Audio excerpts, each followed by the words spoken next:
असू दे, तव चरणी मन लीन असू दे, तव चरणी मन लीन,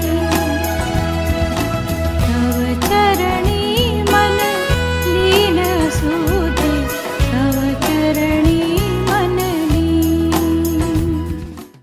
प्रभू येशू ख्रिस्ताच्या सर्वश्रेष्ठ नामात आपणांस अभिवादन. पवित्र शास्त्र बायबलमध्ये मार्कृत वर्तमानाच्या 15व्या अध्यायातील 40व्या वचनामध्ये असे म्हटले आहे, काही स्त्रियाही दुरून पाहत होत्या.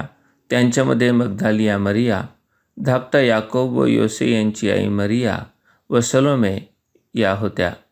मार्कासह सर्वच शुभवर्तमानकर्त्यांनी वधस्तंभाजवळ उभ्या असलेल्या प्रभूच्या अनुयायी स्त्रियांचा उल्लेख केला आहे. त्या पुष्कळ जणी होत्या, परंतु त्यातील मरिया मग्दालिया, येशूची मावशी सलोमे व क्लोपाची पत्नी मरिया या तिघींच्याच नावाचा विशेष उल्लेख करण्यात आला आहे. अर्थात योहानाच्या कथनानुसार येशूची आई देखील त्यांच्यासोबत होती. प्रभू येशू गालिलात असताना या स्त्रिया त्याची सेवा करीत असत.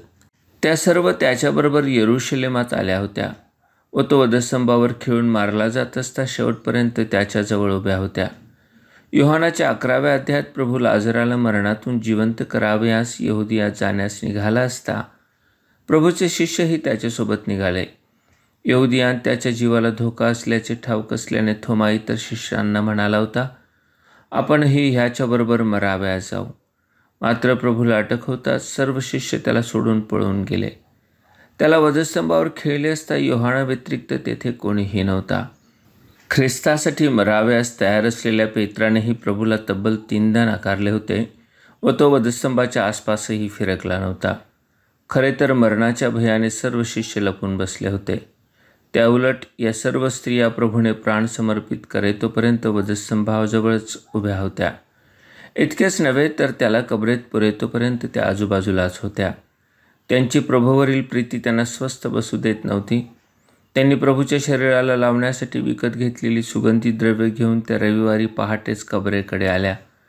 आश्चर्य म्हणजे मरणावर विजय मिळविलेल्या ख्रिस्ताच्या पुनरुत्थानाच्या प्रथम साक्षीदार या स्त्रियाच बनल्या. त्यांनीच प्रभूच्या पुनरुत्थानाची सुवार्ता शिष्यांना व इतर लोकांनाही सांगितली होती. आपल्या प्राणाची पर्वा न करता विश्वासूपणे प्रभूसोबत असलेल्या या धन्य स्त्रिया प्रभूच्या खऱ्याखुऱ्या अनुयायी ठरल्या. ख्रिस्त म्हणाला होता, जो कोणी आपला जीव वाचवू पाहतो तो त्याला मुकेल, आणि जो कोणी माझ्याकरिता व सुवार्तेकरिता आपल्या जीवाला मुकेल तो त्याला वाचवेल. आपल्यालाही जगाच्या धाकाने प्रभूला आपला तारणारा म्हणून स्वीकारावयास भय वाटते काय? आपल्या आत्म्याच्या बचावासाठी आत्ताच प्रभूला अंगीकारा.